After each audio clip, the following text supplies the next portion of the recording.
More or less, yeah. At some point you have to. Well, the end result of this is that he's going to have a higher action. I'm going to just make that perfectly clear, and Yeah, no, I know. not worth wasting time on. Well, I mean,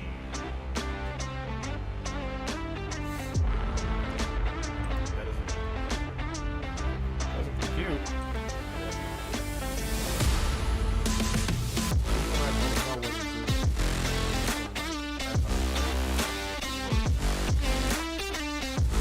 that's how you're gonna play it.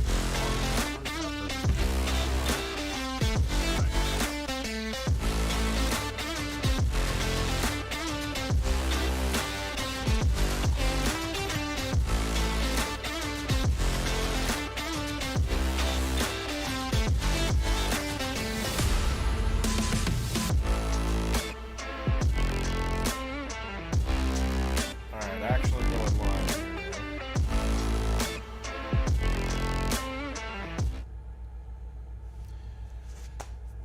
Hello, everybody. This is Gabriel from Gabriel's Guitars here. Welcome into our weekly web show where we talk about all things about Luthiery guitars. We answer your questions if you have any about guitars, music, Luthiery, life. We're clearly the experts in everything. Just kidding. But today we've got a couple of things going on. I'm working on this clear acrylic Stratocaster that we're building custom for a customer, and Mike's gonna be working on a level crown and polish over there on bench 2, and so we're gonna be working on that. We have a number of questions that about level crown and polishes that we want to address for people. There were a few questions that were asked of us online, so we wanted to make sure that we address those, and we also had some just kind of general questions about level crown and polishes that we were going to kind of go over and talk about. So welcome in, and yeah, thank you for stopping by. So let me really quickly here, let me grab my close-up cam thing.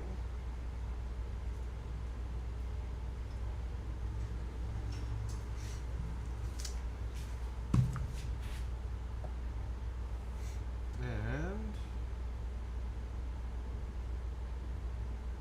switch us around.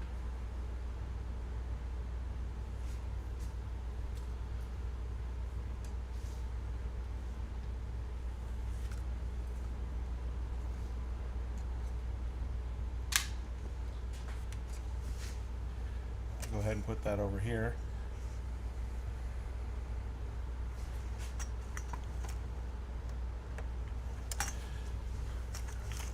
Pardon my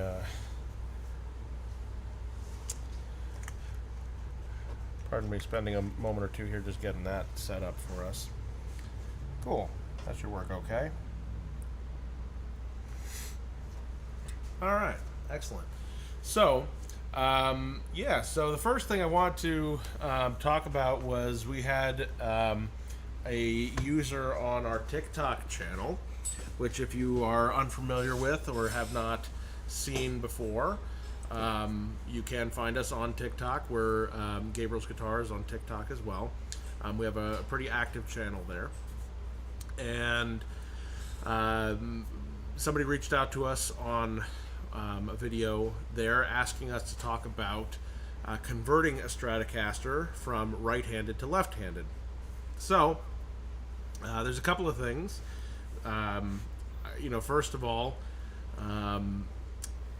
the first thing that you're going to want to switch out is the nut. So the nut of the guitar is essentially this piece right here. This is the nut of your guitar, and you'll notice even in like this one here, the slots for the strings are wider on this side than they are on this side, because this is for your bass string and this is for your high E string, your treble string. So if you are playing a guitar left-handed, all of a sudden that's backwards. So you would need to switch out the nut. You might even be able to just take the old one out and turn it around. It's possible, but you may still need to do a little bit of filing on it just so that the crown point on it is correct. But that's going to be your number one thing. Your number two thing is going to be your intonation in your saddles. So when we are talking about, and let me show you what I'm talking about with that, with another instrument here.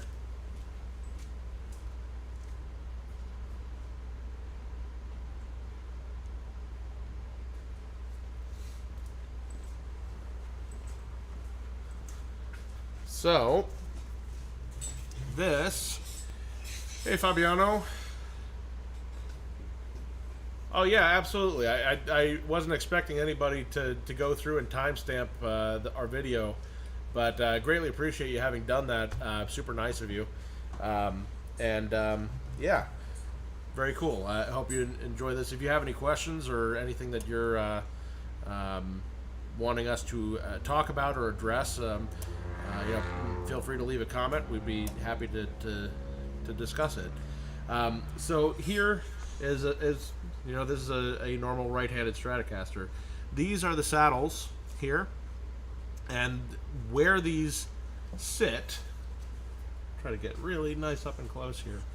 You'll notice that on this string, the saddle is in one position, and then it kind of goes up for these first three strings, and then we get to our unwound strings here, and it goes back further and then goes back up again. This pattern is there so that the guitar can play in tune all the way up the neck. So it would need to be reversed if you are doing this on a left-handed guitar, because now your big fat low E string is going to be on this side and your high E string is going to be on this side. So all of that would need to be reversed. But that's a pretty easy thing to do. And beyond that, the only other real consideration you would have to make is your tuning machines are going to be backwards now. But that's a reverse headstock. That's obviously Jimi Hendrix did that. Lots of left-handed players have done that over the last several decades.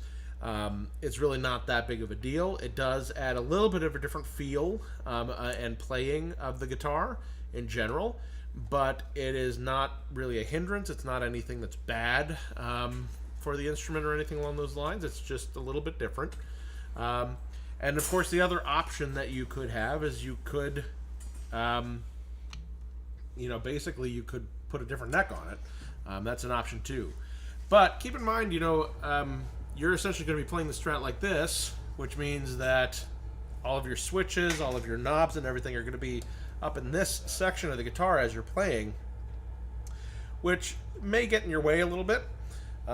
Totally possible that could be a problem for you, but may not be a problem at all. Like I said, lots of the left-hand players just kind of deal with that, or they, sometimes they even find it more convenient because then they can, do their pickup switching and stuff with their hand here as they're strumming. It's not a big deal for them. So, yeah, so that's the main concerns in switching a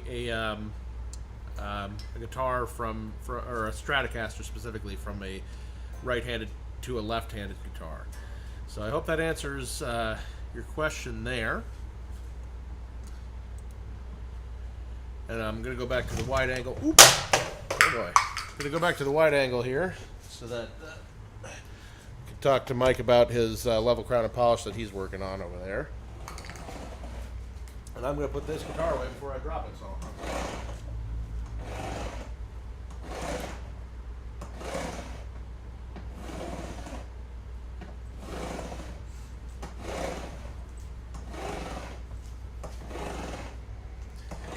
I need to put the price tag back on it.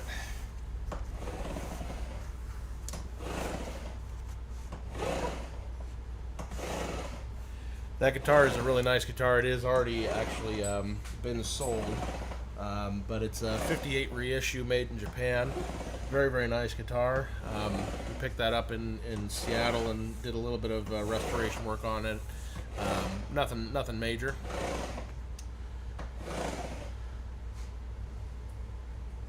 So, taking a look at what Mike's doing over here. He's already taped off the fretboard on this Breedlove guitar, and he's essentially now starting his leveling process. He's already, straightened out the neck as much as you can, as much as he can, with it as it sits. And now he's going in with his first passes here of file, essentially to get the frets as level as possible. So he's using a flat file to do that, and he'll do that in two different grits essentially, and then move on to sandpaper.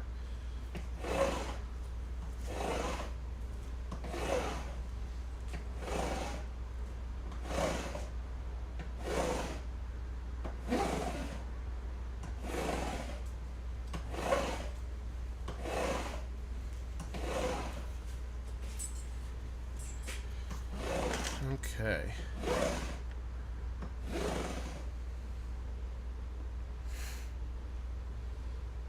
Yeah, these things are.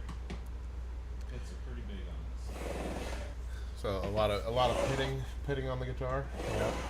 Yeah, that's why I started the mill file. Yeah. Sometimes you can start with a less abrasive, something like a higher grit sandpaper. Yeah. That's not always possible.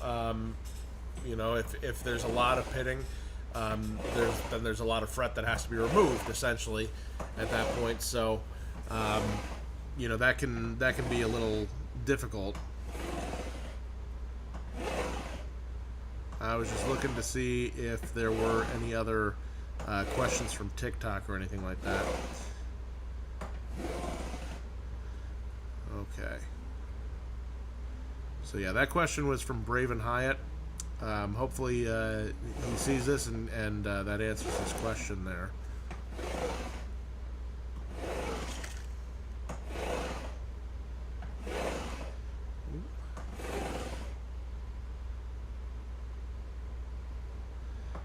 And I'm going to get this set back here.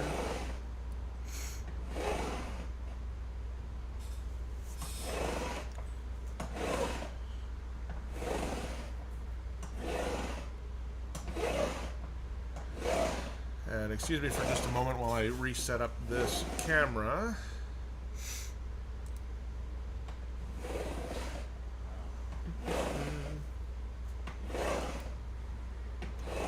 Lots of A minor and C played on this guitar. Yeah, yes, we can tell what keys you play in, and what chords you play a lot, and what position you like to play in when we're talking about fretwear and stuff like that. It's most of the time it winds up being in the first couple of positions. The first like 3 frets or something like that tend to be the most worn, but not always. Sometimes people are more bar chord kind of people, and we can see that wear all the way up the neck. So. Yeah. So, I have a bunch of questions that people have online about level crown and polishes. Okay.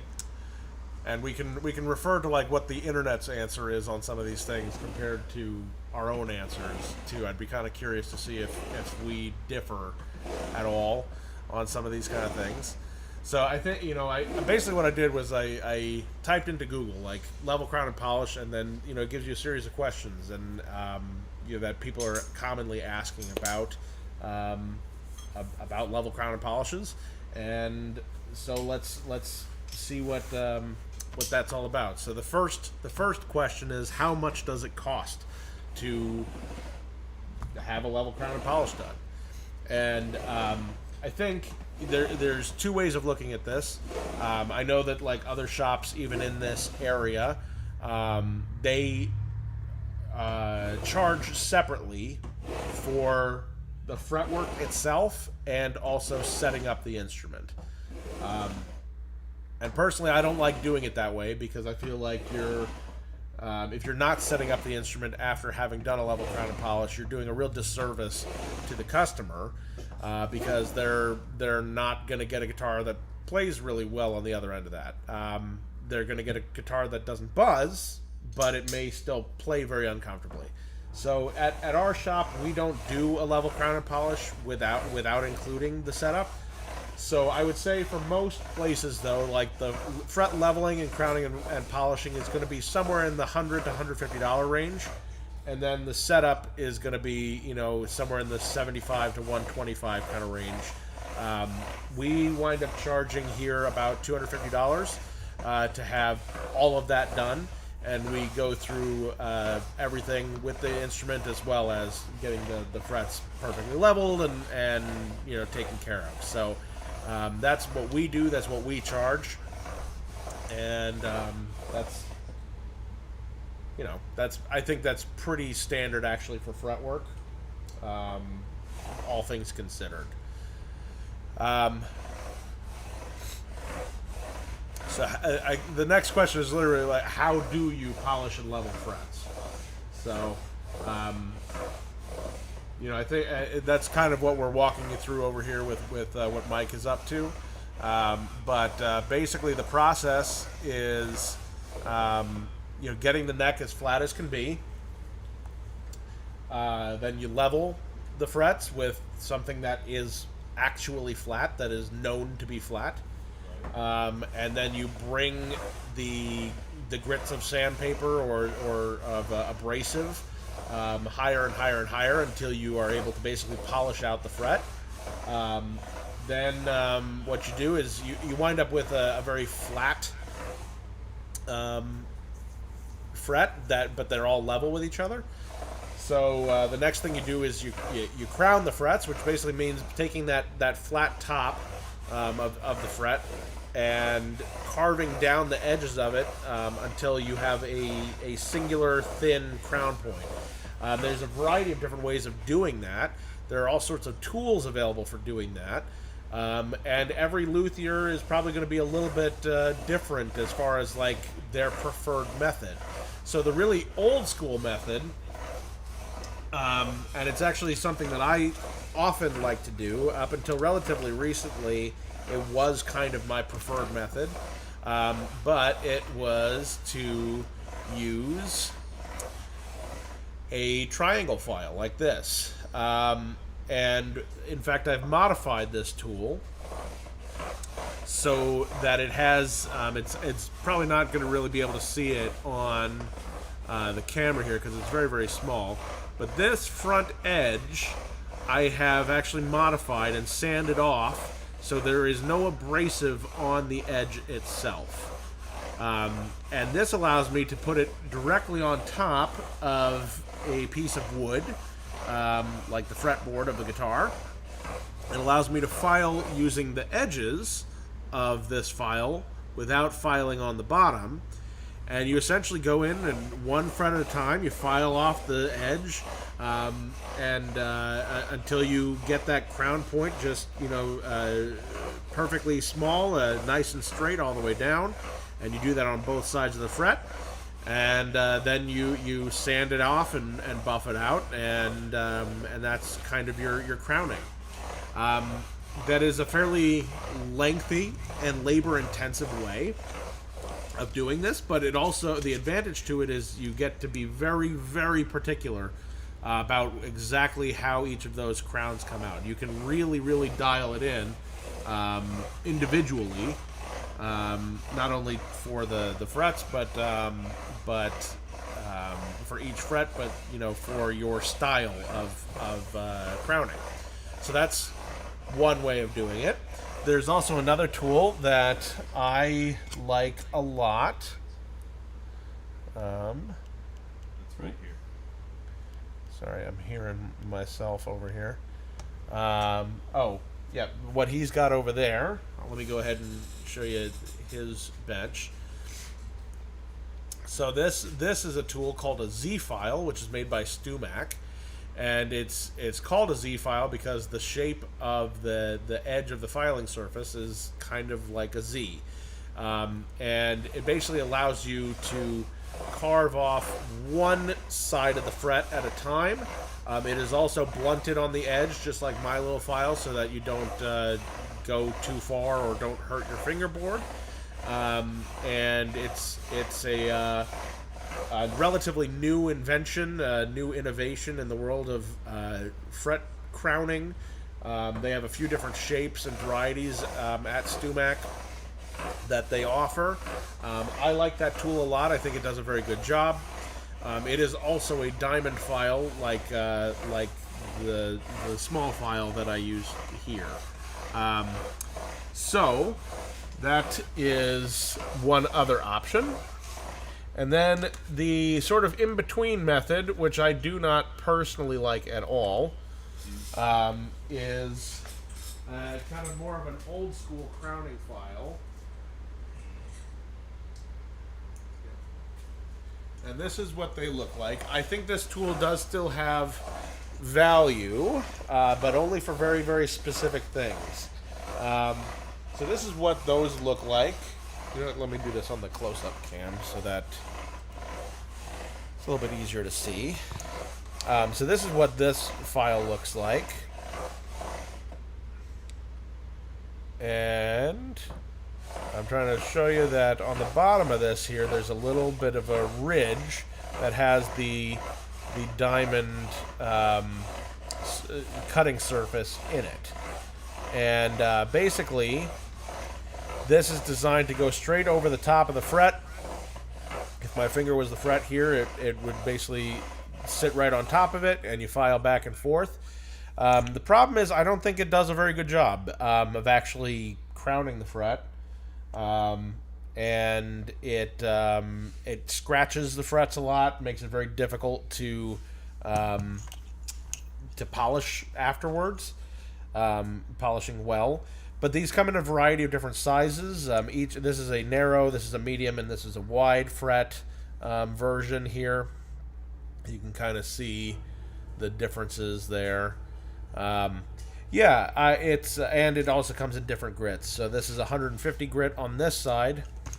See, this comes out, and there's another one on this side, right? So it's 150 grit on one side and 300 grit on the other. I wind up using these for one purpose and one purpose only, which is to do the tiny little bit of crowning that goes over the edge of the fret. Once you've done your fret dressing on the sides, that's what I like them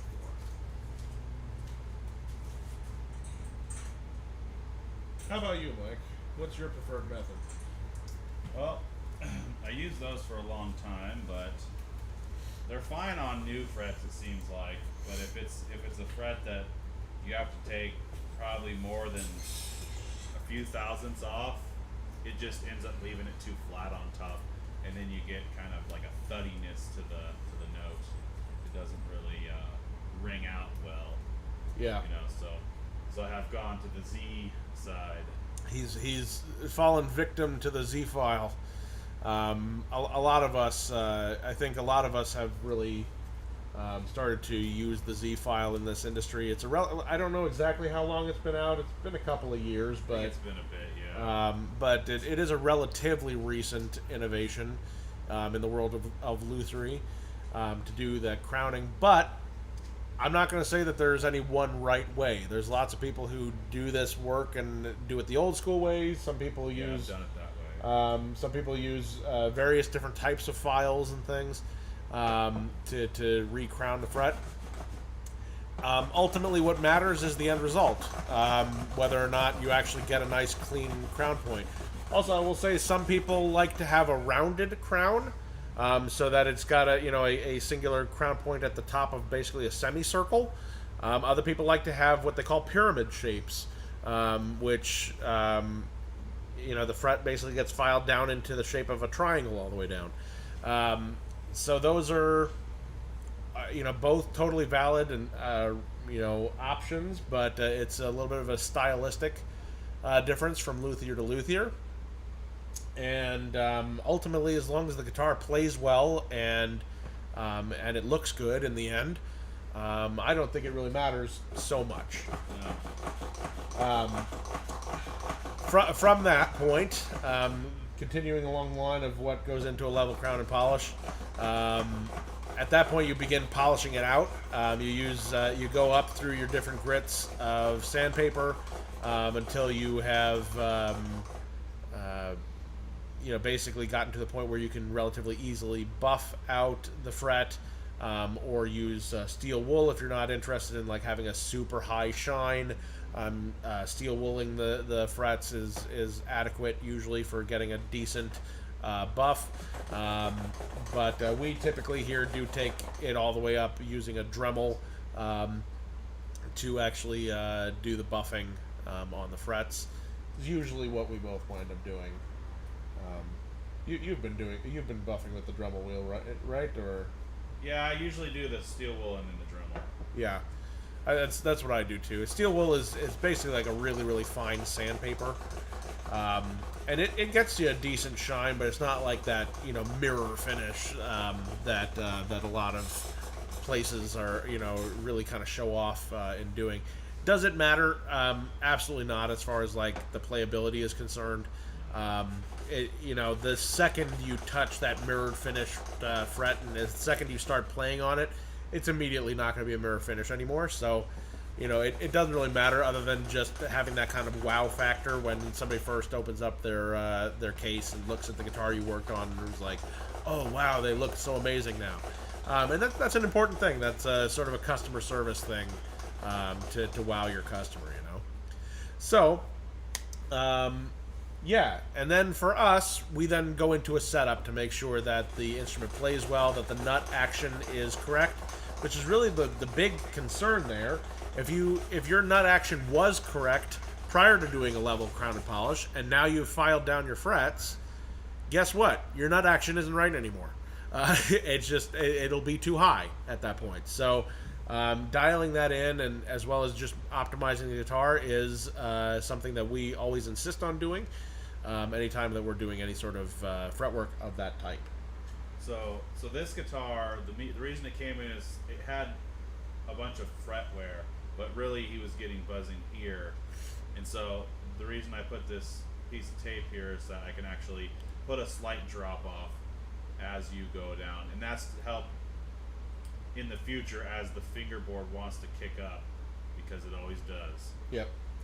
It's very, very common to get a hump in the fretboard at the body joint on an acoustic, and there's a good reason for that. Wood moves over time, and it changes, but where there is more wood and there's more stiffness, it is going to move less. And so essentially what happens is the rest of the neck has moved, but because you've got a neck joint with a really strong joint, usually a dovetail joint, there's also a lot of wood there. Just in general, you've got a heel block on the inside of the guitar. So it's essentially one giant chunk of wood, more or less, that is right at that body joint. It's much harder for that to move around and change on you. So it doesn't, and the rest of the guitar does, and what you wind up being left with is a bit of a hump in the body of the guitar. So very common thing that happens. So let's talk about. The other thing I would say is, like, I think the immediate next question is, how easy is it to level and crown your own frets? And that is another question that people were asking on Google. How easy is it to do? How would you take that one, Mike? I would say getting them level is probably not the hard part. It's polishing them properly. Yep. Your first, if you go into this as a career, your first probably 50 won't have a very good polish, and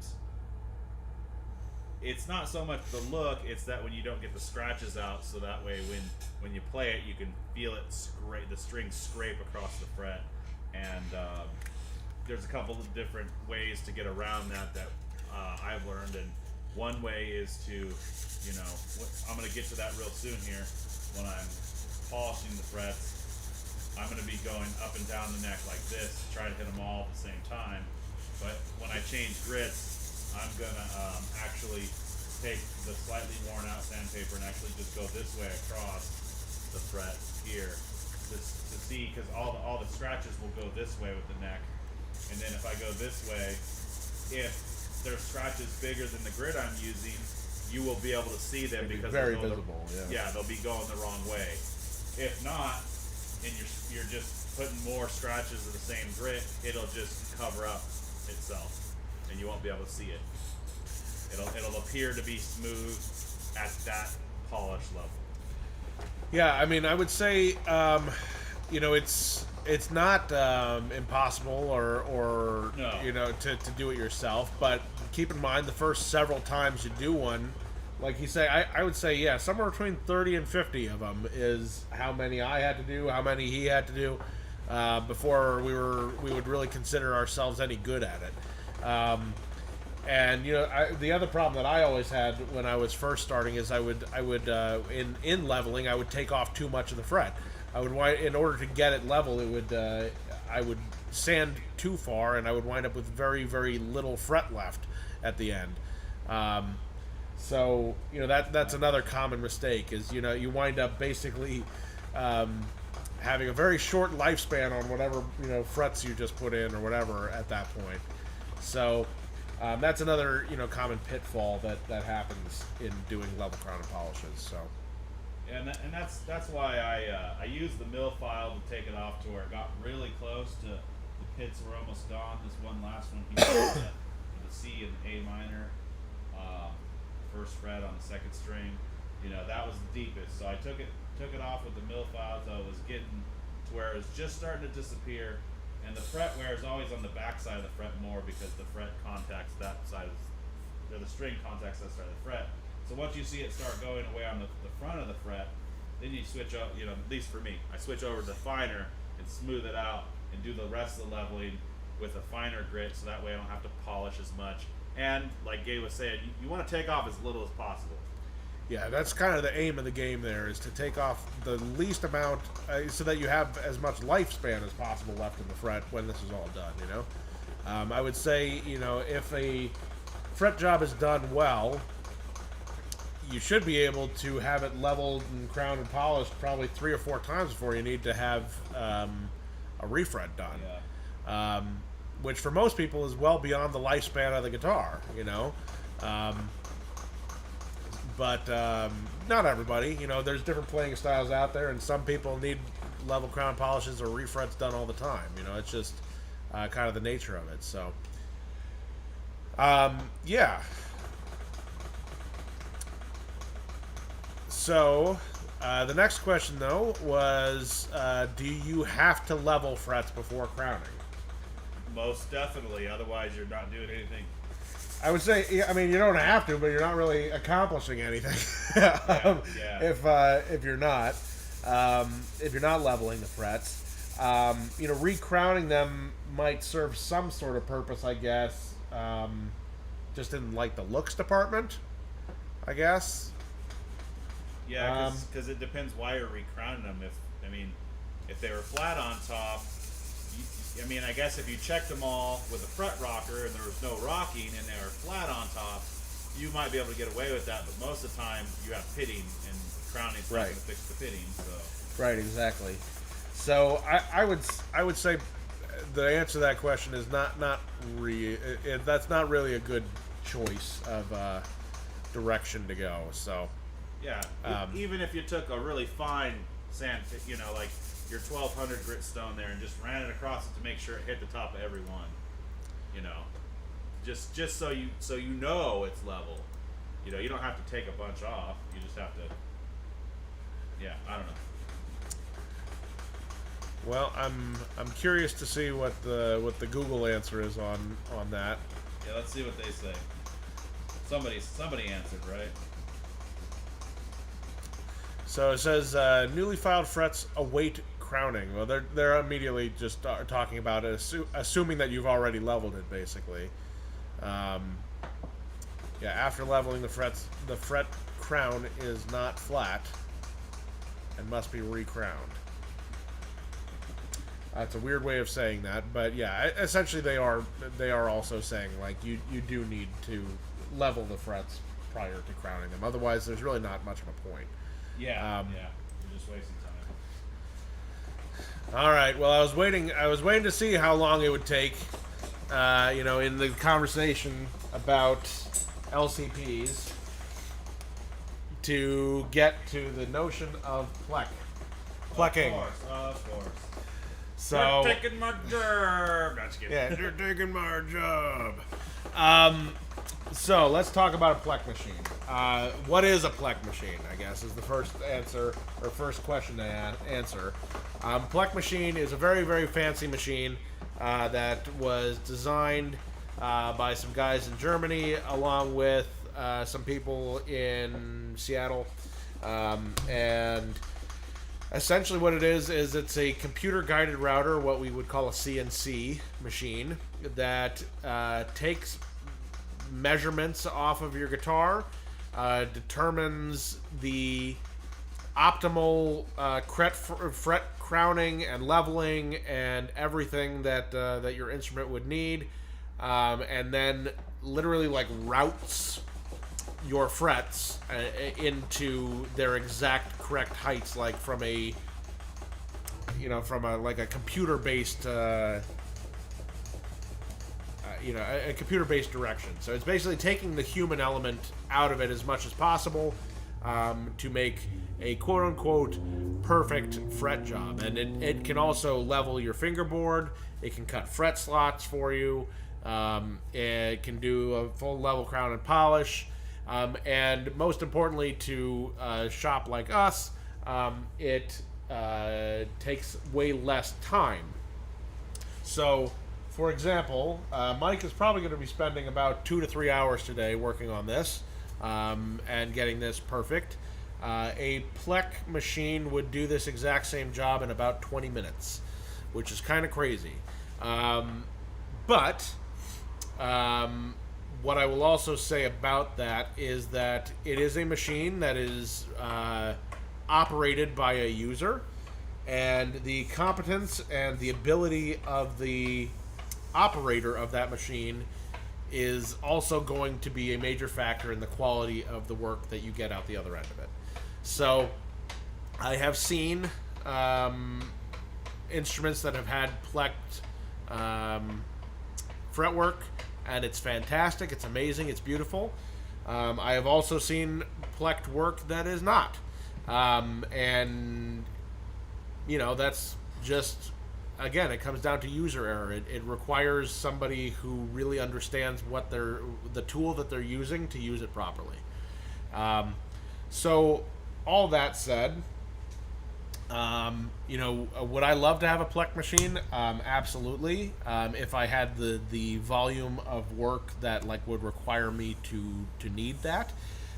Since I do not operate in a super large city, neither of our stores are located in particularly huge cities. It just doesn't warrant having something like that.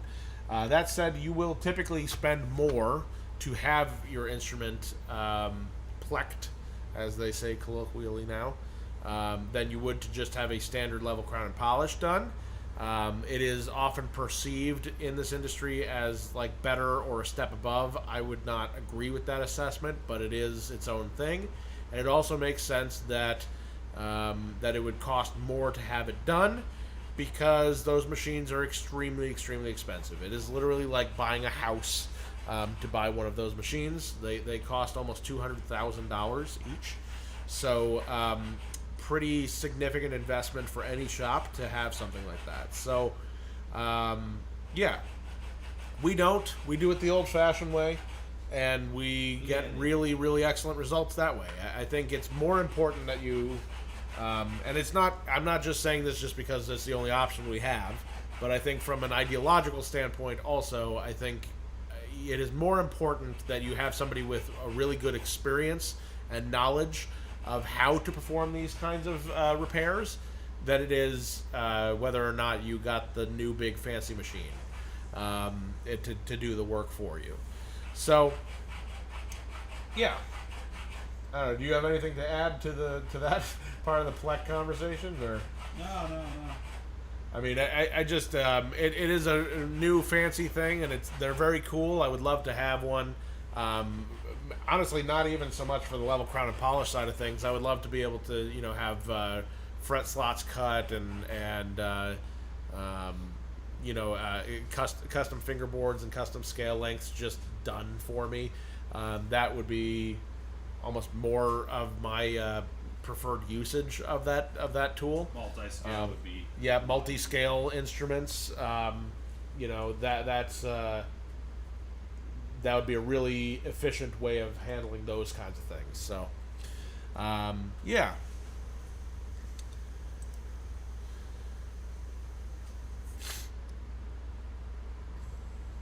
Let's see here. I sort of already answered this one, I guess, but how many times can you level frets? I think the answer to that is it depends on the quality of the service you've received on it thus far. If you have somebody who's leveling your frets and they're sort of a novice, they may have done a perfectly good job in achieving a good playable instrument, but they may have taken off a lot of the meat of your frets. And if that's the case, then you may only get one before you wind up having to do a refret. I would say, for people like us who've done it a few more times, more likely you'll probably be able to get 3 or 4 LCPs before needing a refret. I would also say that the answer is sort of dependent on how much wear you have put into the fret prior to needing an LCP. How long has it gone without having fret work? So, there's a lot of variables to answering that question. I am curious to see what Google's answer is that. It says if there's not enough material, then a refret is required. New frets can usually be leveled once or twice, depending on their height. Some wire is very tall and will accommodate more levelings than shorter wire. Yeah, that's another factor there as well. So there are all sorts of different sizes of fret wire. And certainly big, fat, wide fret wire, you're going to get more life out of. So I think that makes, pretty common sense there. If there's more material to start with, you're going to get more life out of it. That said, there's lots of people who don't like large fret wire. So, you want to pick something that's going to be comfortable when you're first putting in new frets, Yeah, these fret wire are kind of like a tall. They're maybe like a tall narrow or a maybe like a between a narrow and a medium, because they're not very wide, but they're fairly tall for a narrow. So fret wire, there's a variety of different sizes out there, lots and lots of different sizes, to be honest with you, but they pretty much are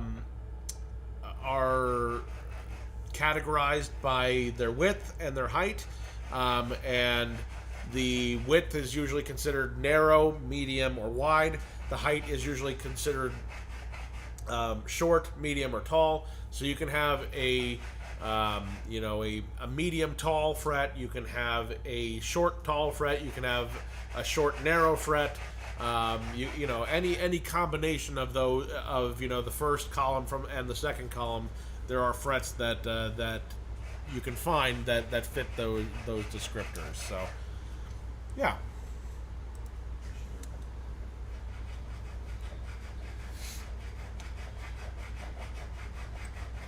What grit is best for fret leveling?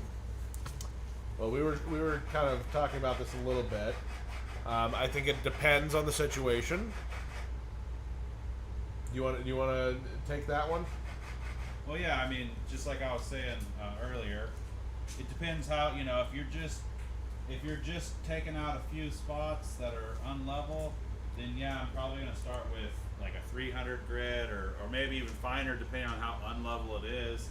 But like this one where it had some pretty major pitting, I started with a mill file, which I don't know, that's like 100 grit or 150 or something. Right. It's really hard to compare that to sandpaper because it's pretty aggressive, but it doesn't leave as rough of a look as like 150 grit does, in my opinion. Yeah. Yeah, it will leave a finer surface, but it'll take off more, at a time. So, yeah. It makes it harder to polish, so... It does make it harder to polish. You have more work ahead of you if you start with that. I would say on most level crown polishes, I'm starting with either like a 320 or 400 grit sandpaper. I've also moved on to using this type of product. So I'll show this here. So this is these are made to be like a diamond sharpening stone for chisels and things like that.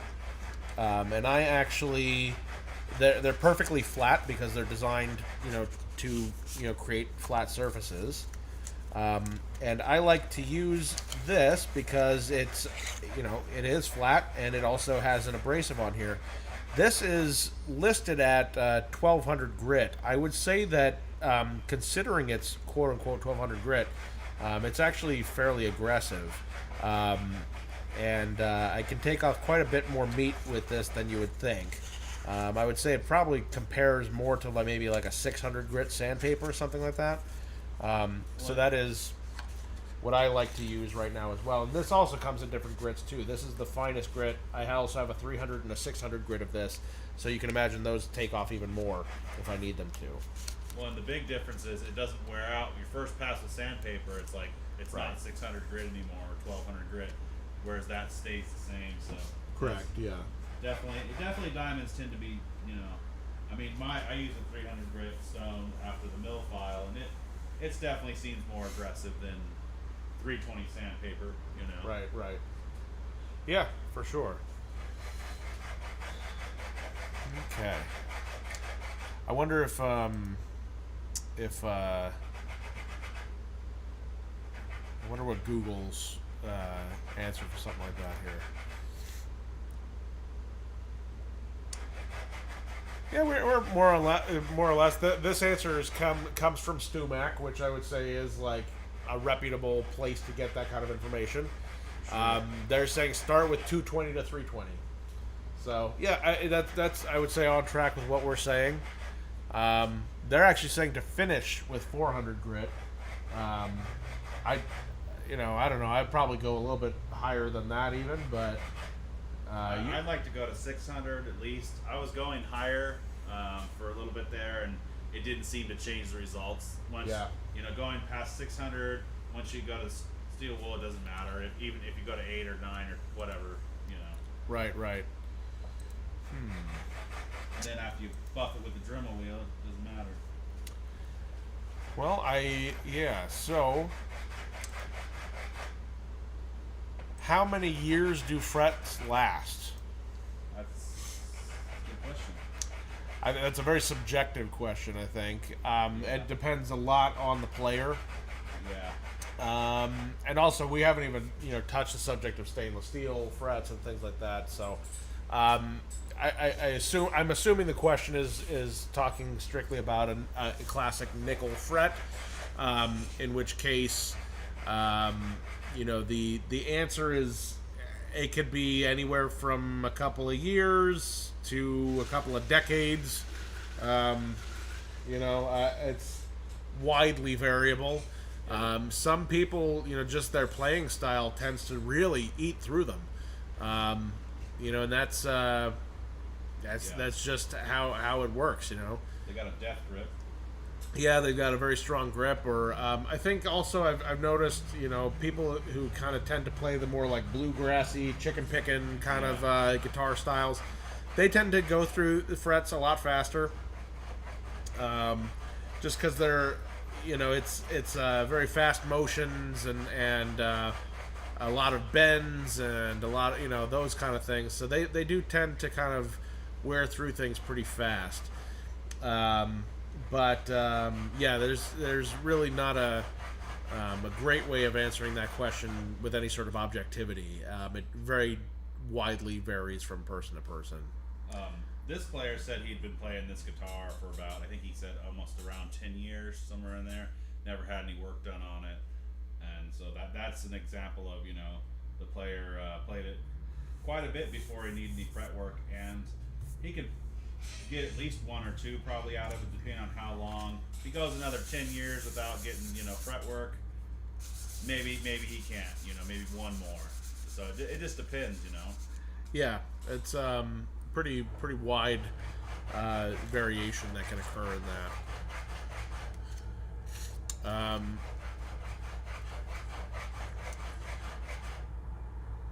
Let's see here. Do steel strings wear frets faster?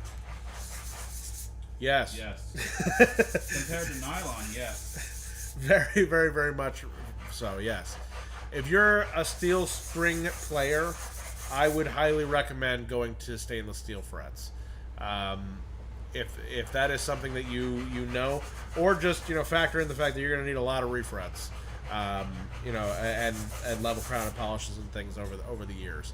That's just something you're going to have to deal with unless you're going to a stainless steel fret, which is not going to wear as fast. But if you're using steel strings with a stainless steel fret, that stainless steel fret will still wear a little bit over time, but you'll get a much longer lifespan certainly than you would with a nickel fret. If you're using nickel wound strings with a stainless steel fret, those frets will last virtually indefinitely, because steel is a lot harder than nickel, and it just will not erode the stainless steel in the same way. So along that same line, do stainless steel frets ever wear out? Everything wears out. Nothing's forever. I would agree with that. Nothing is forever.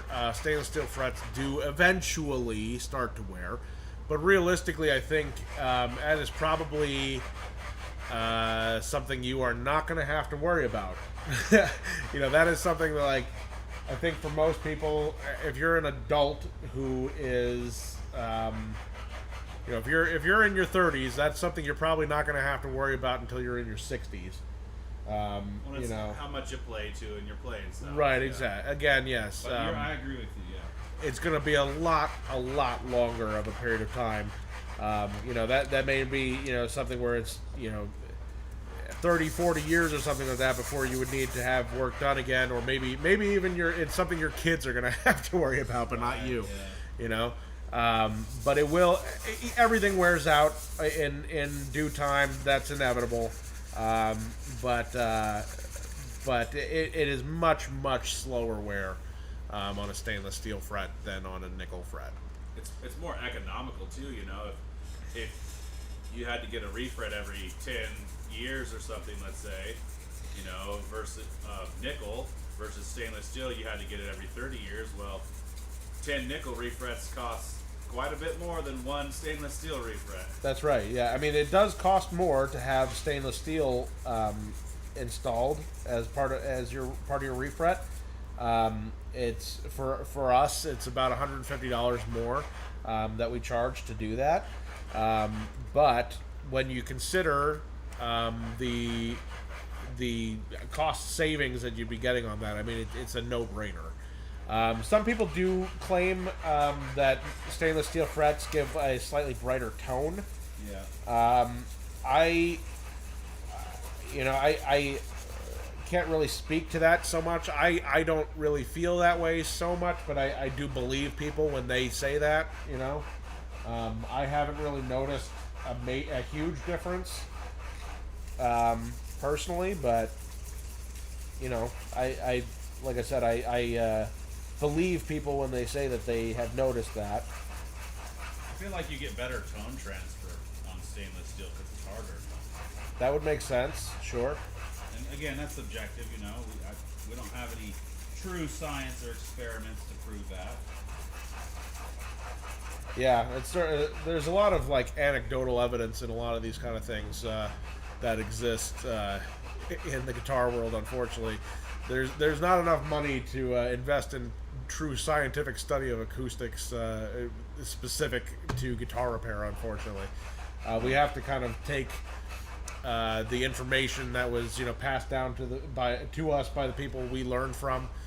We have to kind of take our own experiences. Yeah, John Reuter. Shout out to John Reuter. William Eaton. Chris Olson.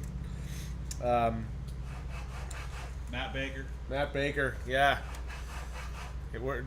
Matt Baker is friends with me on Facebook. He should be watching this. Troy, I don't remember your last name. Sorry, Troy. Yeah, Troy and what was his name? Ray. No, there was not Ray. Ray was one of the other guys. Wyndham. Don Wyndham.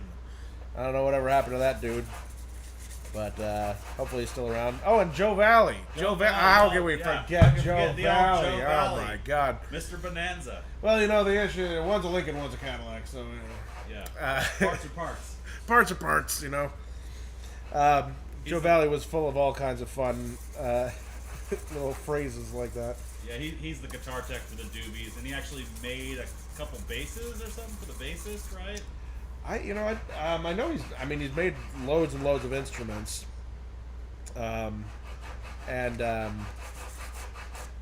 he's still. I think even right now, I just recently saw that he has one of his guitars up for sale online, fantastic Luthiery. I would not. I don't 100% agree with a lot of his little phrases there, but he's a fun character nonetheless. Yeah. He is the tech for the Doobie Brothers, and I know he's been on tour with them recently. He's probably got like 10 or 15 tours under his belt with those guys. Yeah, I know he's done that for a long time. And even when we were going to school 17 years ago with him, he was like, "Yeah, I don't think I'm going to do that anymore." He's probably been on 7 or 8 tours since then. Right. Wasn't he gone for like the first few weeks because he hadn't got back yet? Yeah. Because we started in the fall and they hadn't quite closed out the concert window is always like late spring to middle fall or something. That's when the most shows get played. Right. No matter what level of musician you are. Well, some places are not hospitable to play at certain times of year, so. Yeah, like here? Yeah, well. I mean, in the winter, Well, we just had Joe Bonamassa, so, Yeah, but he's in an inside place, so yeah, true. But, so, anyway. We do have to kind of rely on information and quote unquote science from a lot of anecdotal evidence out there on a lot of these things. Well, and what the player says, just kind of what the customer says. What the customer says, and our own experience too. I mean, in my little organization here, between Mike and I and the guy and our luthiers down at our Tucson shop, we've got about 60 years of combined experience, and we've all seen a lot of stuff. We've all seen a lot of different stuff also, and so it's very important that we have this kind of air of collaboration where we come across something we're not sure about, or we have these kind of conversations all day long where we're talking about different methods, different ideas. Just yesterday we were talking a lot about I have a very different method of doing bridge reglues than Mike does, so these are things that we kind of bounce off of each other and get each other's ideas on things and advance our own techniques as we go along. But there's things we agree on too, like the wood has to be clean when you do the bridge reglue. It has to be clamped right. Absolutely. That kind of stuff. Yeah, 100%. I think I'm assuming you weren't using a Z file prior to you meeting me, right? No, I saw them, but I didn't get it. I guess I had used the triangle file to do it the old school way because I was the problem is the traditional fret crowning files, it's like they still leave the fret just too flat in most cases, unless they're brand new frets and you just barely took a little bit off to make sure they're flat after you put in brand new frets. it's just not good enough in my opinion. And my feeling, I abandoned them a while ago, but for completely different reasons. You know, I abandoned them because I felt they left too many scratches and things in the frets. So, you know, to each their own on some of these things. But again, what matters most is the end result and how that comes out. You know. Well, if you use a 150 grit, it definitely, you know, loads of scratches in there. Yeah, So I never used the 150 at all for anything. Yeah. I was always using the 300 grit side, and I still didn't like it. You know, so yeah. I never had polishing issues. Once I figured out my polishing issues, it just, you know,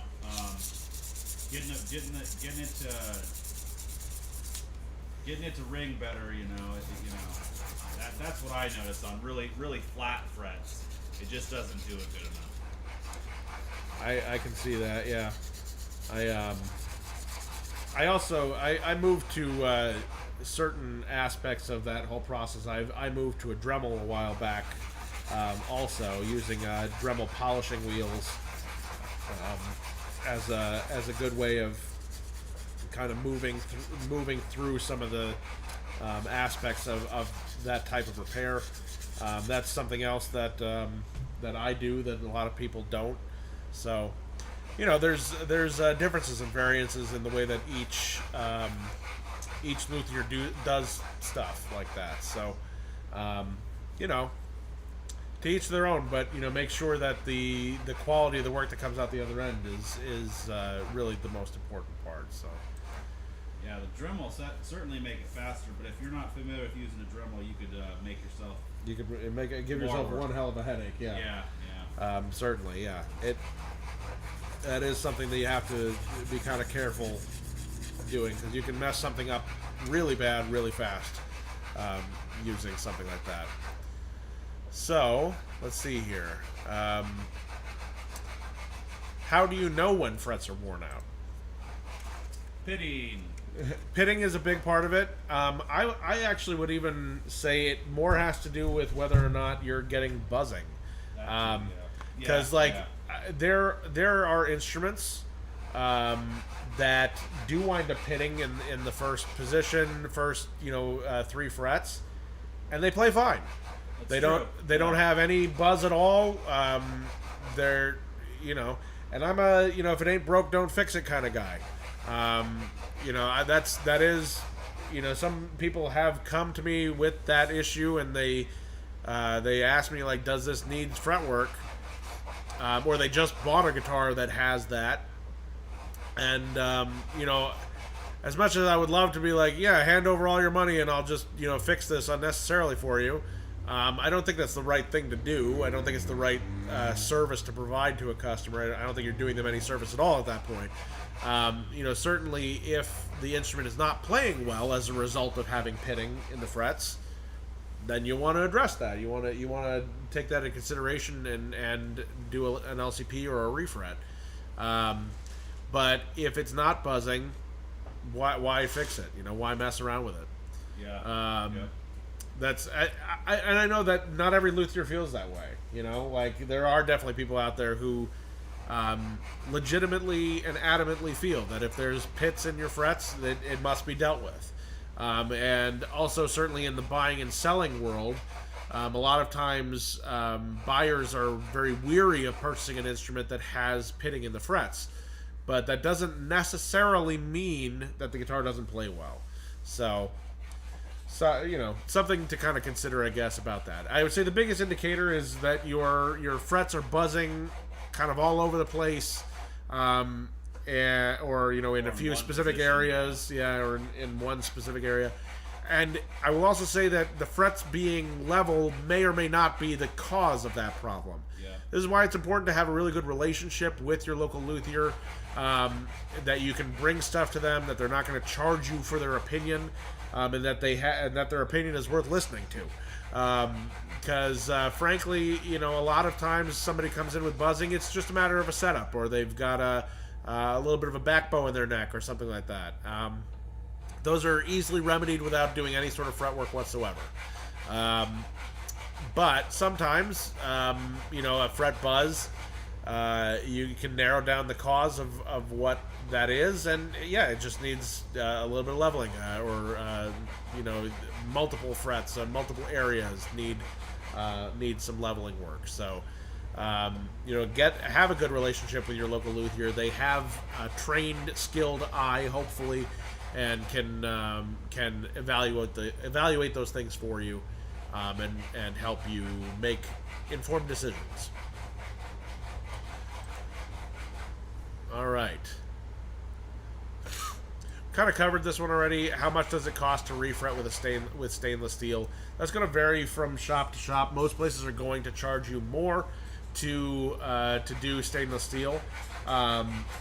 We have an upcharge of $150 for doing stainless steel, and basically what it comes down to is that it takes more time to do it. That's really the big thing, is it takes a lot more time because it's a lot harder to carve down, and it also wears through your tools faster. So there's much more kind of overhead cost of doing stainless steel refrets, but by all means, we're happy to do them. They are. I think a lot of shops are kind of afraid of it for some reason, or they don't want to bother with it. We don't shy away from anything like that. So, yeah. I'm the refret king. Well, and actually, that was the very next question, was why are stainless steel frets so expensive? That's why. It takes more time. It wears out your tools, which makes it more expensive for us. Is really what it comes down to. So. Let's see here. Are pure nickel strings better for frets? I don't know. Softer. It's softer, so it's less likely to create a bunch of fret wear.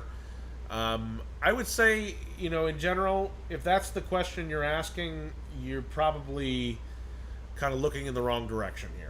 Yeah, because you play nickel strings for the sound, not. Yeah, I would say pick your strings based on the sound, not on your concern for your instrument's ability to play them or anything like that.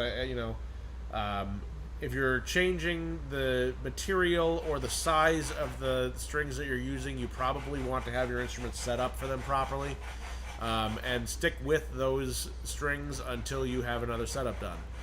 That is the best advice I can give you from a guitar repair or luthiery side of things, is that have your instrument set up to play whatever type of strings you want to play. I think with acoustic guitars, I think there is some concern when you move into some real heavy strings on longevity of the instrument, but I'd be more concerned about the neck as a whole than of the frets. Yeah, no, that's what I'm talking about. I'm talking about the neck, joints, and the top. Yeah, there are much bigger concerns with the the maintenance of your instrument based on what strings you have than the frets.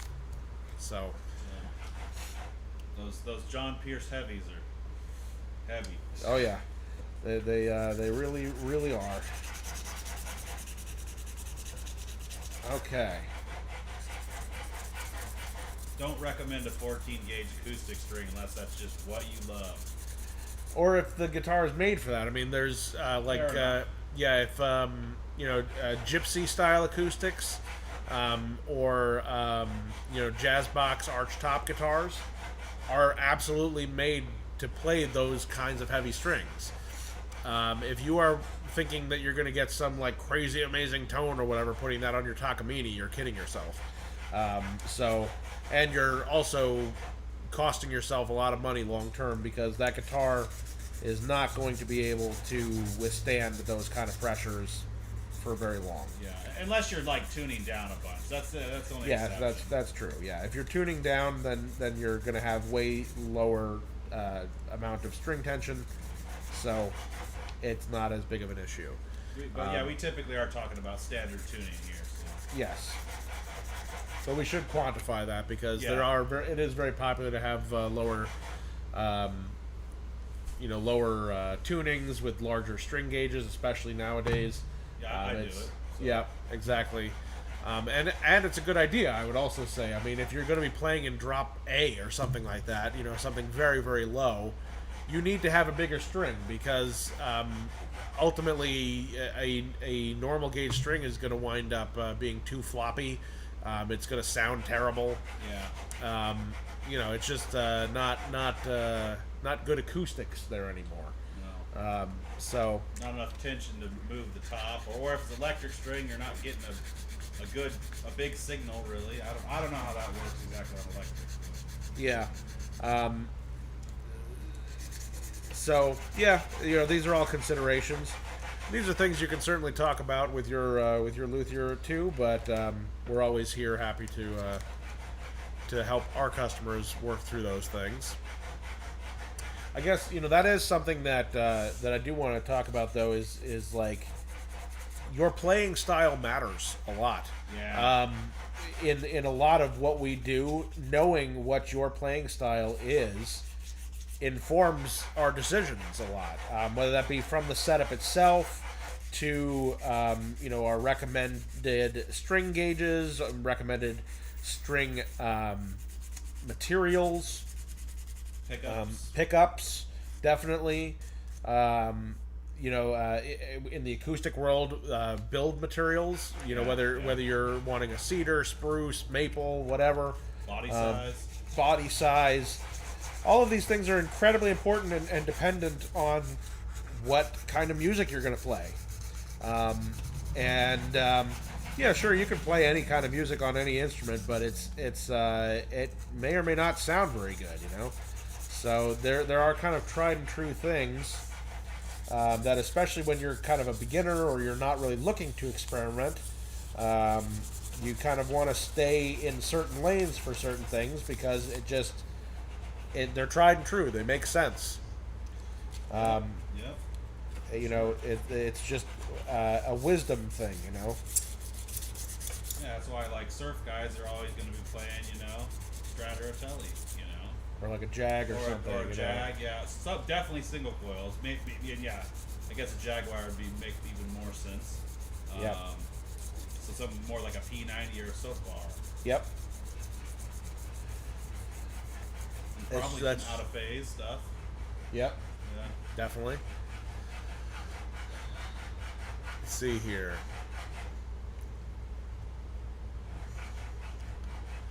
Well, this person asks what is the best fret wire size. I'm going to answer that just strictly by saying that's totally subjective. Yeah. Everybody has their own personal preference on that. But what are your preferences? I didn't really have a preference when I started working on guitars, but of course, my first guitar that I made, my first electric, I put the hugest frets they had just because, I was young and everything had to be extreme.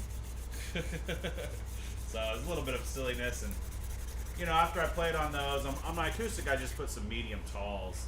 I didn't put, or maybe just mediums, because it made sense. It didn't make sense to have the huge speed bumps, as Joe Valley called them. Right. And after playing on the speed bumps for a while, and playing a lot of other guitars at the store I worked at that didn't have them, I didn't really,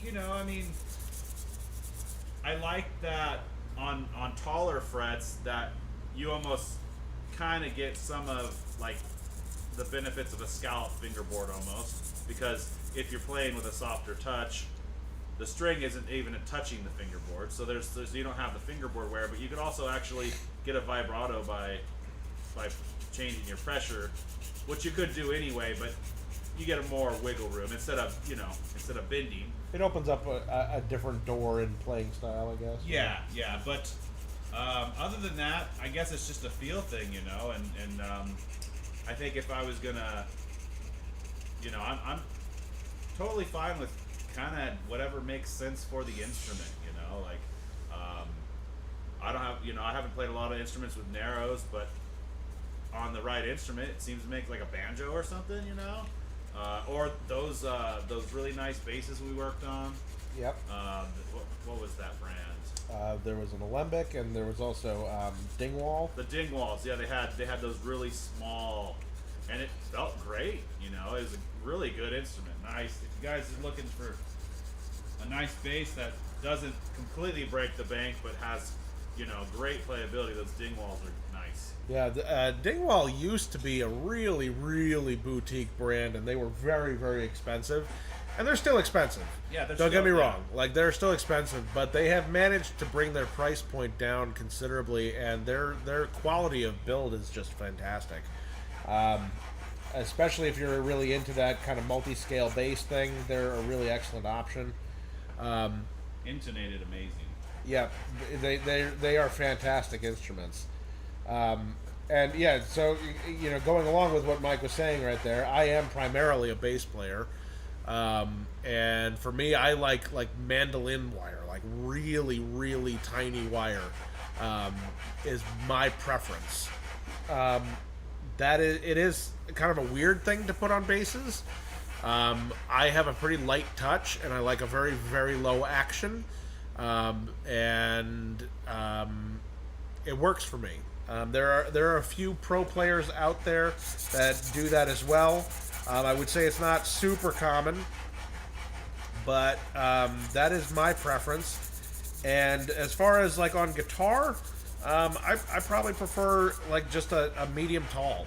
I like a larger fret wire on my guitars than I do on my basses, which is strange, you know. But I think it's kind of like the fretless guitar versus fretless bass. Like, maybe that has something to do with it, because like fretless guitar sounds weird and bad to me.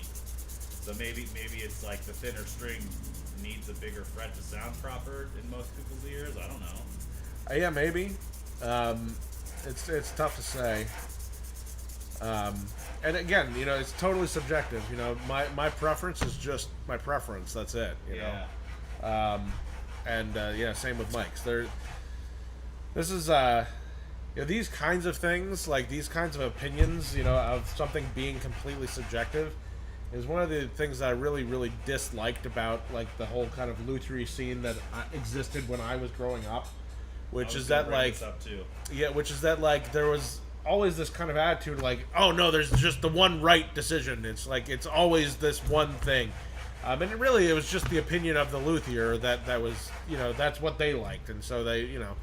And it's one thing to like make an educated recommendation for somebody, or, you know, somebody who's having trouble making a decision for themselves.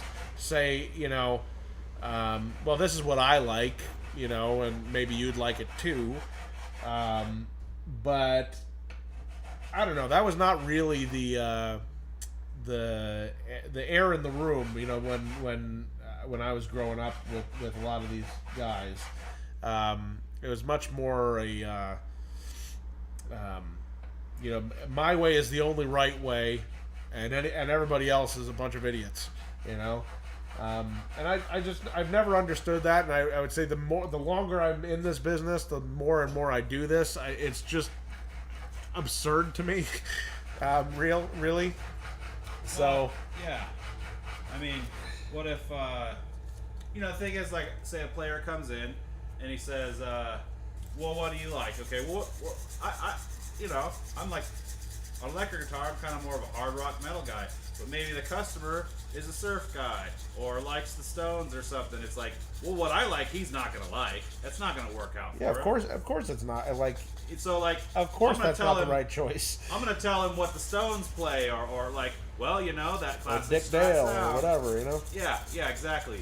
And that's, I think, about going to somebody who is informed.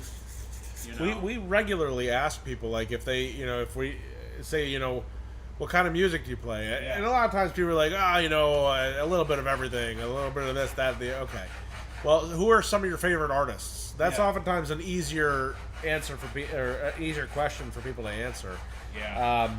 And that can be a really, really informative conversation at that point, because obviously, like, most people kind of want to sound like their heroes or their idols, you know? Right, yeah. You know, unless they have something very specific in mind, you know, it's usually a pretty safe bet to guide somebody in the direction of a sound that you already know they like. And that has nothing to do with my preferences, you know. Exactly. That is, and there's no judgment either. I mean, it's not like I don't think I don't think one preference of fret material is objectively better or makes you smarter or a better player or anything else. It's all of these products are out there for a reason. They appeal to different people, you know. Yeah, it's like a lot of bluegrass guys prefer their Martin guys, right? Because the way it sounds with that heavy picking, and it's just that sound. Whereas they don't like Taylors. Bluegrass guys tend to not like Taylors, you know, for whatever reason. And then I'm generalizing here, obviously, but everybody's got something different, and it's not to say like I like them both. Obviously, you know, I'm more of a Taylor guy, but I like them both. I mean, I had a Martin 12 string. I loved it. It wasn't even like a super high end one, but I loved it. It sounded great, you know. So it's all preference, and that's why guitar players have 30 different guitars, because they all sound different. Right. You know, I think a lot of those guys did a huge disservice to themselves and to the industry by kind of establishing this, you know, hostile nature. Of Luthiery. You know, the guy I apprenticed under was very, very aggressive. And I have regularly said that the number one thing I learned from him was how not to run my business. And that's true. I learned lots of things from him, in particularly, like, my fretwork got exponentially better under his tutelage there.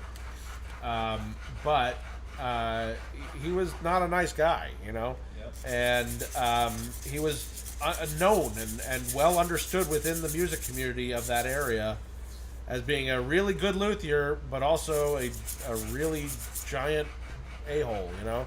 And he earned that moniker, you know? He earned that reputation every single day working with him. So I've never understood that, though. It doesn't make any sense to me. I think it has no place in this world anymore, you know. I mean, that's how I got my first job at the shop I worked at. Was they didn't like the way the previous tech was treating customers. Yep. And they just got sick of it eventually, you know. And it's sometimes it doesn't come down to the work. It's like, well, if you're driving customers away and making it, you know, it doesn't matter. Yeah, certainly if you don't own the business, you know. Well, and he did not. Yeah. That was showing up late, that kind of stuff, you know. I mean, I think another thing I think a lot of the old guard did was it was kind of like, I'll be here when I be here, you know, kind of thing. And, you know, not having consistent hours and stuff like that. Where I mean, I'm not going to talk badly about anybody else, but there's another shop in town here that they're open 2 days a week for like 3 hours and only by appointment or something. Like, I have no idea how you can run a business that way. Yeah, like, it makes it tough. I just don't. I don't care how good your work is at that point. Like, who's able to even come see you, you know? But, you know, to each their own, I guess. You know. So. Oh. We have a customer coming in here.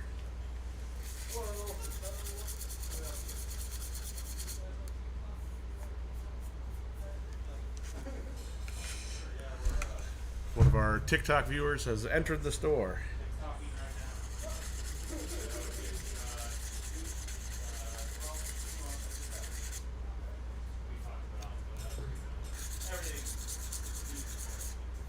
So yeah,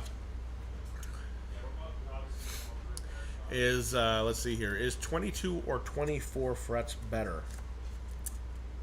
Again, that is totally subjective. You know, that's like a you have more range on a 24 fret guitar. Depending on the scale length of the instrument, there might be a comfort issue to take into consideration there. But personally, I tend to prefer 24 frets just because it's nice and even. I've got 2 whole octaves on each string. But that said, I love Fender Stratocasters. They're 22 fret instruments. I have no problem with getting where I need to go on those kind of instruments. I'm not a huge lead player, also, and I do think that that's another valid aspect of that question is whether or not you're kind of playing more lead, whether you're doing a lot of soloing, that kind of stuff. You may need to have those extra kind of frets up there, worth of range. So that's it's an option. It's something that you can have more than one guitar that has different ranges and different scale lengths and things like that to give you different sounds, to give you different abilities on each of those instruments. So again, there is no one right answer to a question like that. I think that kind of reminds me of we get asked a lot, what's the best guitar for a beginner? And I can name a couple of brands that are good choices, for beginner guitars because they're relatively inexpensive, they're built well, they have a longer economic or a better economic consideration in that, if it doesn't work out, let's say you're buying it for a kid or something like that, and you're worried that they may not love the instrument, and so you don't want to spend a lot of money on something that is just going to go by the wayside. But also, you may be in a situation where if you invest a little bit more up front, you can basically sell that instrument for the same amount or more than what you bought it for if it doesn't work out. So there are loads of considerations like that. But what I'm getting at is, this idea that there's, some one right answer. I mean, the answer is the guitar that's right for you is the guitar that sounds best to you, feels the best to you, and speaks to you in some way. The guitar that inspires you to play. That's the best guitar for you. And that can be some really high-end, fancy $50,000 guitar. It can be a $100 guitar off the wall at Guitar Center. My primary guitar that I actually write most of my stuff on, it was a guitar that cost me $150 at Guitar Center back in 2002, something like that. It's an Epiphone. I actually don't even know the model. It's an Epiphone Dreadnought acoustic. And it just happens to be a really good one. It sounds really nice. It has been easy to maintain over the years. It plays very comfortably. It has a really good, familiar sound to me. And it's what I do all of my writing on. I do own more expensive instruments, and I do really like them and enjoy them. But that's the guitar that I reach for most often.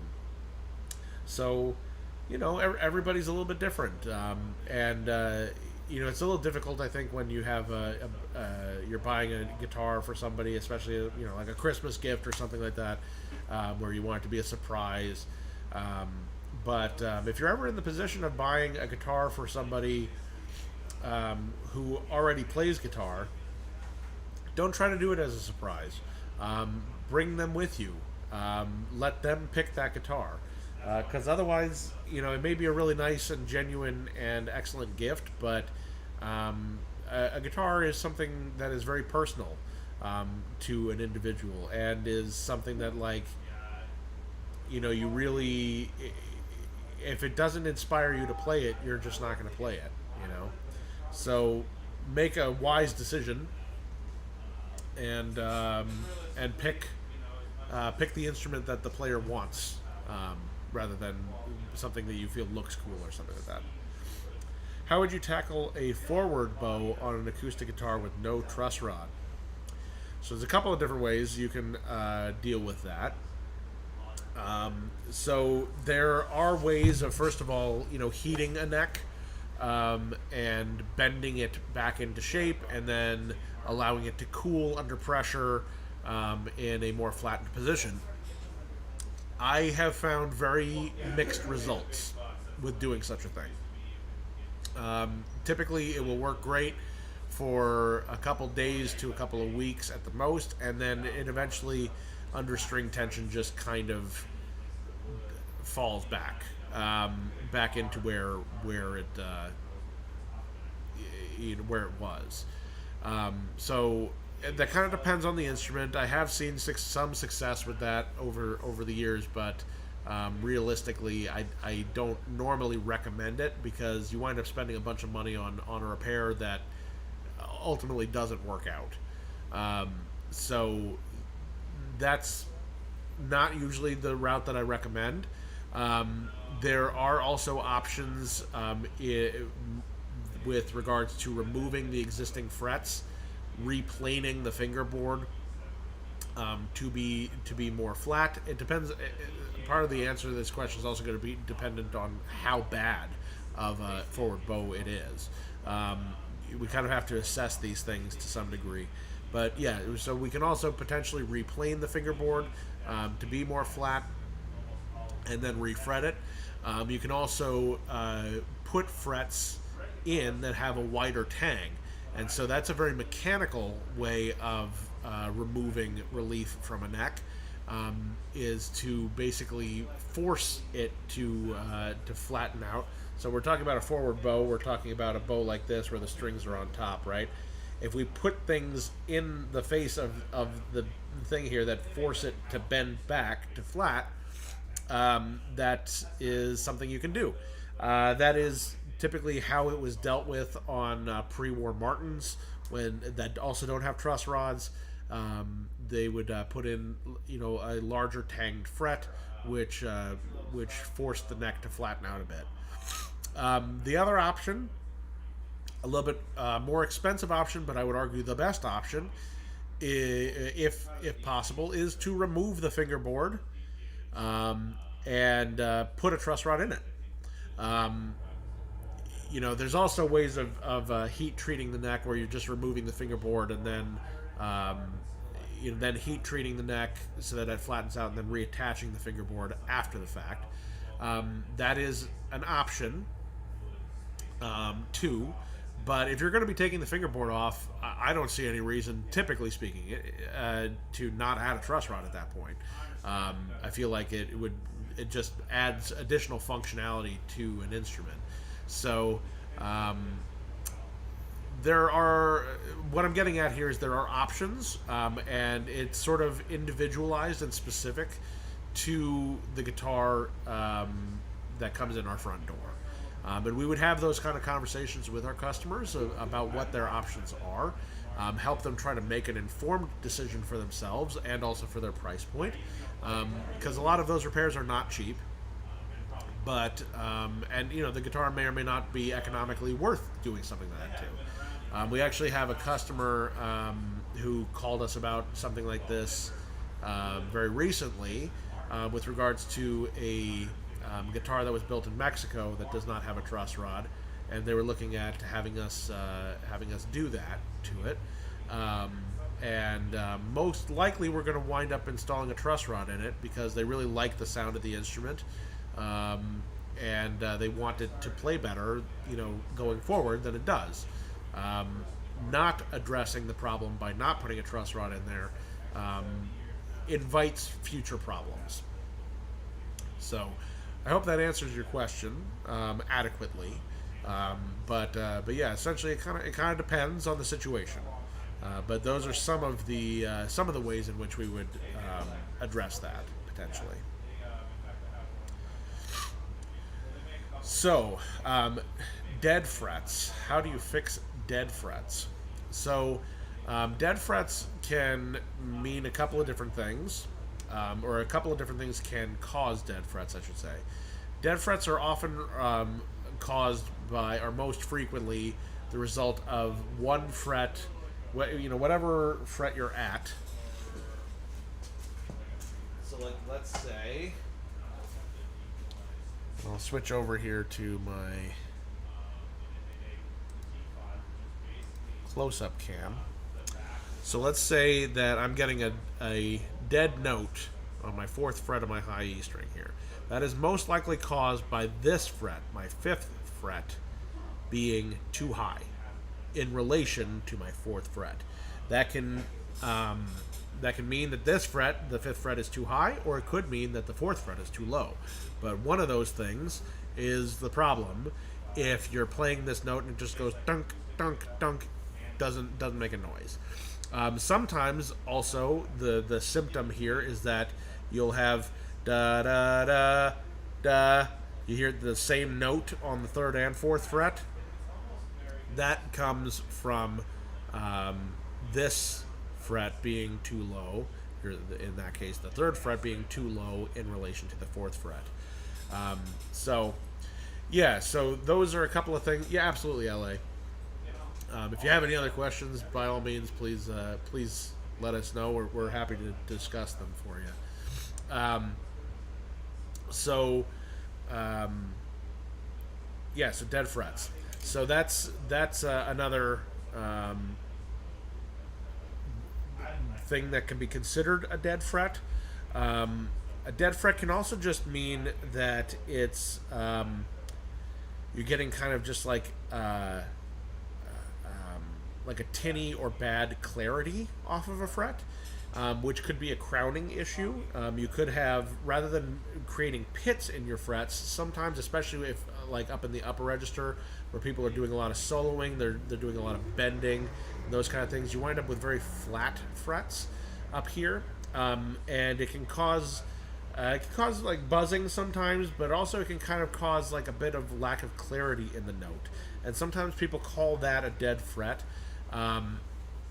That comes from a crowning issue. Basically, the crown on that fret is too wide, and the string is making contact with the fret in more than one place, usually right at the back and right at the front of that fret edge, and it creates a really non-pleasant sound.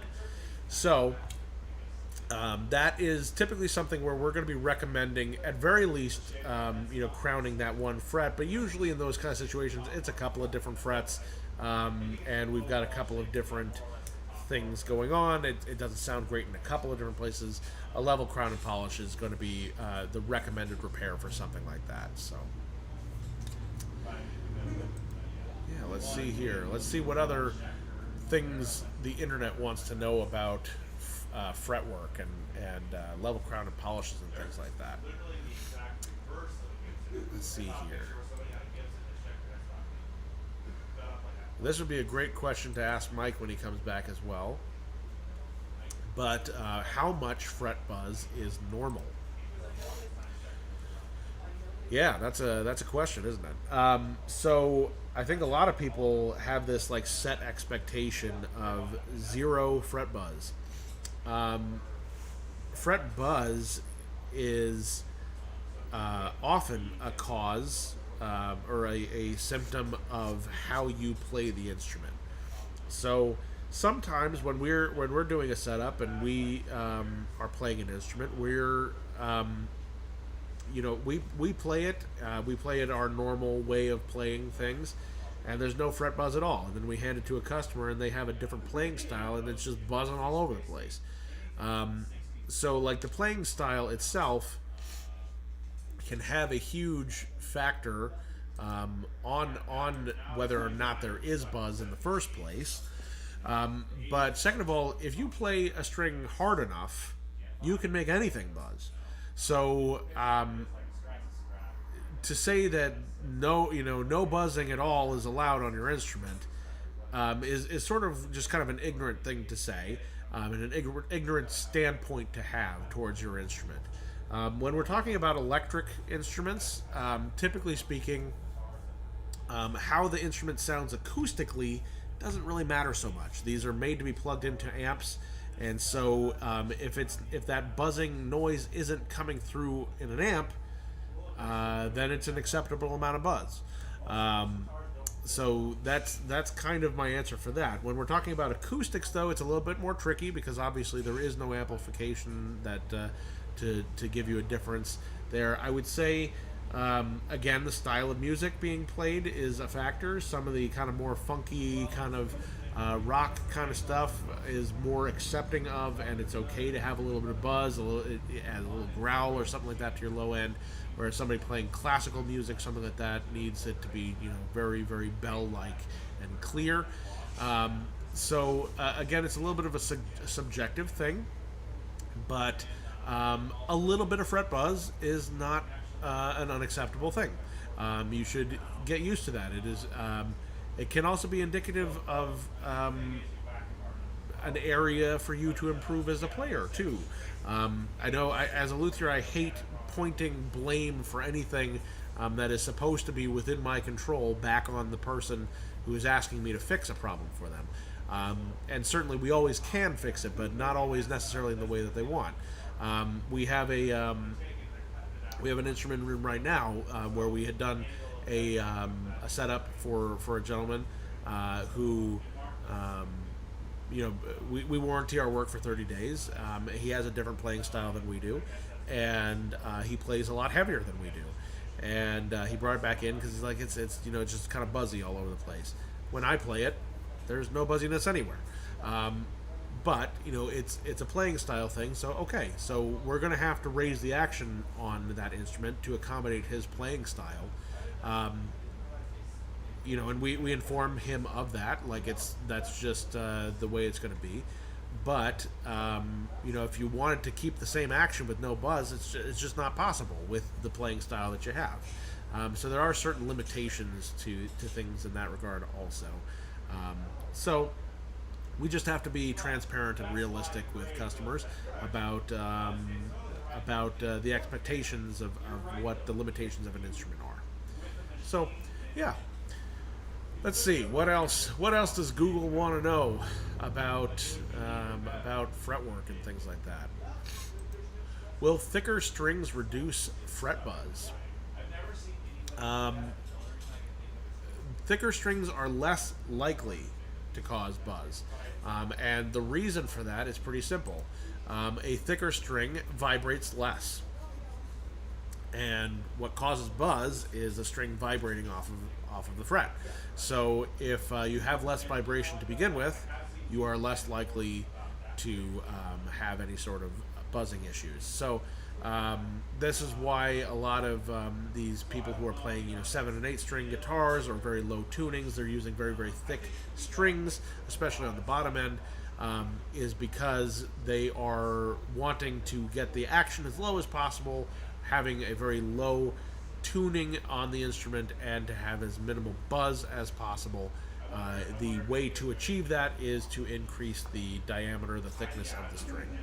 So yes, that is the answer to that question, basically.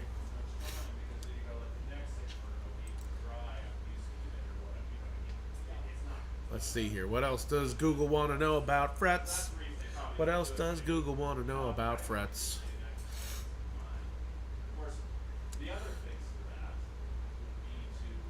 So I guess contrary to the answer in question I just answered is do lighter strings cause fret buzz? No, not exactly. But changing to a lighter gauge of string can be a cause for more buzzing to occur on your instrument for a couple of reasons. First of all, if you have a thicker string set at the same tuning, it is going to have more tension to it than a thinner string at that same tuning. So that means that when you have your neck, the relief on your neck set to a specific tension to add a certain amount of relief into the neck, if you're relieving that tension by putting a lighter gauge of string on it, it's going to bend backwards somewhat, which can cause a back bow, which may cause buzzing. So that is certainly one thing. But also, like I was just saying, a lighter gauge string is going to vibrate more than a heavy gauge string, which can mean that it needs more room to vibrate without buzzing to occur. So essentially, yes, a lighter gauge string does need to be set up slightly higher than a higher gauge string would need to be. So the way that question is phrased, do lighter strings cause fret buzz? The answer is no, but it can be a a a relevant issue. Let's put it that way. Let's see here. Do new strings buzz more? It can. New strings, when you first put them on there, they have a perfect, like wrapping essentially around the strings. They have they have had no contact with the frets whatsoever, so they have not flattened out and worn into a groove with your existing frets and things like that. And so there can be little jagged edges and things even on a microscopic level between your string and your fret, and so you can experience some slightly more buzzy kind of sounds with brand new strings. I would say in general, if your instrument has been set up well, you have recent or good quality fretwork on the instrument, that should not be an issue whatsoever. Let's see here. Do you have to adjust the truss rod when changing your string gauge? Not necessarily, but it is likely that might be an issue. I would recommend having your instrument set up properly anytime that you are changing your string gauge. Not every single instrument requires a setup with changing your string gauge, but a lot do, most do, in order to play optimally. I would also say that even if your instrument does not actually need, it does not play badly or something like that after you've changed your string gauges, it is going to be a different amount of tension on the neck, and the neck is set to basically even out the amount of tension from the strings. So if you have a different amount of tension, it is going to allow your neck to move in ways that you don't want it to move. And that may be a very slow moving, and it may be over a long period of time, but ultimately it will damage the instrument, and possibly over enough time irreparably. Doing this is what causes twists and things like that in the neck to occur. Humps and fretboards and things like that. That is often caused by not having instruments set up properly at all times. So I do recommend you have a good relationship with your luthier, or have a good relationship with us. This is what we do. And certainly probably doesn't make a whole lot of sense to ship us instruments for small things like setups and things like that, but larger things, refrets even, or structural issues on acoustic instruments, those are things that we happily accept via shipment, and you can reach out to us at admin@gabrielsguitars.com for more information if you have questions about shipping an instrument to us for repair or anything like that. So let's see what else Google wants to know about fretwork and frets.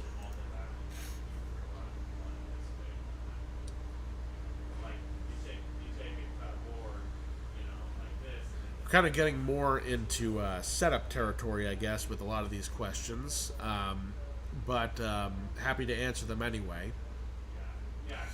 Should I tighten or loosen the truss rod to lower my action?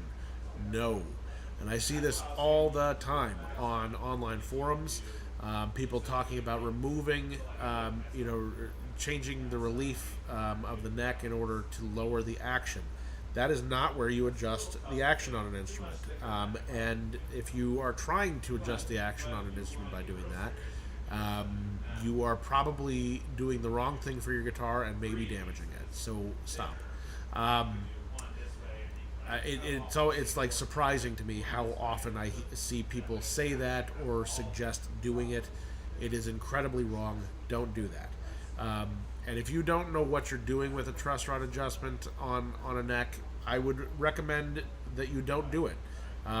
It is something that you can really ruin a guitar by doing that improperly. Action is adjusted at the saddle or saddles. The relief of the neck is what's adjusted by adjusting the truss rod. Now that said, if you have a ton of relief in your neck and you adjust the truss rod so that it's much flatter, your strings will be closer to the fretboard at the end of that. That does not mean that you have properly set your action, and it also does not mean that you haven't done something horribly wrong to your guitar. A proper setup is a relationship between several factors, which include having optimized relief for the neck, having your saddle or saddles set to proper heights for the best level of playability, and also adjusting the nut height, the nut slots, to the exact right height, so that it's the most comfortable to play that it can be without causing buzzing and things like that in your open positions. So again, to answer that question, do you have to adjust the truss rod when changing string gauge, or should I? Excuse me, that was not the question I was answering here. Should I tighten or loosen the truss rod to lower action? Neither. You should not be touching the truss rod to lower your action at all. That is not how you lower action. So don't do that. Go talk to your luthier. They would be happy to have that conversation with you and to advise you on. Well, most luthiers are probably going to try to have you submit your instrument to them to have them do that adjustment for you. And not that they'd be wrong in doing so. If you were to come to us, we would be asking questions about how to do things yourself. We're always happy to advise people and give people good advice. That said, we're not going to give you our own tools to do it, but if this is something that you need help with, we're always here to help. So, and should I adjust the truss rod under tension? I think this is something that's a bit of a matter of debate within the luthiery world. I personally feel that it doesn't really matter, but what does matter is ultimately how much tension is on the neck with the strings on it, and there, so the relationship of the where you have turned the truss rod to where it needs to wind up under tension is really the most important thing. I don't think you're doing any sort of harm to the instrument by adjusting it under tension as opposed to not, assuming that you are putting the tension back on the neck swiftly. But what this does bring to mind, though, is, I think there was a lot of very bad information out there for a long time, still is out there, about you should, store your instrument without string tension on it. Or you should ship your instrument without string tension on it. I think this is really, really terrible advice. This is doing so is pretty much a guaranteed way to cause your the neck to twist and turn and move in ways that you don't want it to over time, and that can become a very difficult thing to undo. And the necks of an instrument are designed to have tension on them. This is that is what the truss rod is there for, and is specifically there to offset the amount of tension that is caused by having the strings on there and at a specific tuning. So it is most stable when it is set to that equilibrium. If you change the equilibrium to, if you change that amount so that it is not equal anymore, you are allowing one thing to move. It is going to try to reach equilibrium, and it is going to do so by moving. And you don't want it to move. Once you have set your neck where it needs to be, you don't want it to move on you.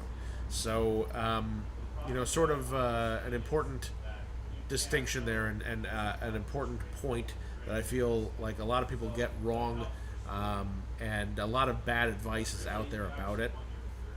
So, yeah, and I'll go ahead and end our cast today with this advice, which is, by all means, learn how to do this kind of stuff. We're always here. We're a good resource. to help you learn these kinds of things. But if you are unsure or you don't know, and you are concerned about harming your instrument, you know, take it to your local luthier. That's what we're here for. This is what we have trained to do. This is our trade. You know, it's like if you don't know how to wire up a house with electricity, and you don't want a fire, you should hire an electrician. If you don't know what you're doing with your guitar, and you do not want your guitar to get ruined over time, or even in a more immediate sense, take it to your luthier. That's what they're there for. That's what we do. It's what we're here to help you with. So anyway, I'm going to go ahead and sign off here now. It's been a lot of fun having you guys here with us today. Thank you so much for everybody who asked questions, who submitted questions to us on YouTube, Facebook, and on TikTok as well. Thank you very, very much. We really appreciate you, and make sure to hit those like and subscribe buttons. That's right, I'm pandering. But greatly appreciate you know, the likes, the follows, all of the attention we've been getting recently. We really do appreciate it, and hope you have a wonderful rest of your week. Join us next Saturday, same Luth time, same Luth channel. And in the meantime, feel free to visit us online on our website for Tucson is www.gabrielsguitars.com. And our Spokane location is spokane.gabrielsguitars.com. Thank you so much.